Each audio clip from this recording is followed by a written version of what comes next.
Daily aspirin has been the go-to for preventing cardiovascular problems for decades, but some new research is actually showing that may not be the best advice. Joining us now to discuss that, as well as some other options for heart health, is Dr. Nguyen from the Orlando Health Heart and Vascular Institute. Thanks so much for being here with us today, Dr. Nguyen. Oh, thank you so much. Happy to be here. So why has baby aspirin been so popular for heart disease and prevention for so long? Of course, yeah. When baby aspirin was first discovered, it was really quite revolutionary. It works by preventing platelet aggregation, and that means it keeps platelets from clumping together. Right. And as such, it thins out the blood. It'll keep clots from forming, and that prevents heart attacks and as well as strokes. So this new research that is coming out, what is it finding about baby aspirin that is problematic, and who really needs to be aware of that?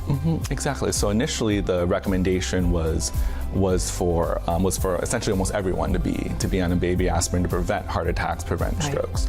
Certainly now we're finding that by giving it to so many people, that increases the risk of bleeding. So we've, as cardiologists, as a community, we've kind of taken a little step back from recommending it for so many people.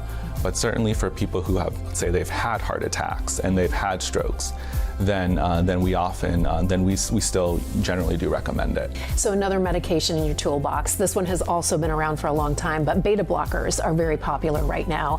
How do those work? They work by slowing down the heart rate. And as such, they decrease the amount of work the heart has to do. So in patients who are, let's say, who have had heart attacks, it has been shown to improve outcomes by decreasing the amount of stress on the heart. A lot of people really love the supplements and the vitamins. They look at it and they want to take a natural approach. Some of the issues with that are that it's not regulated the same way as pharmaceuticals are, and also the claims sometimes can't be substantiated that those types of treatments actually work.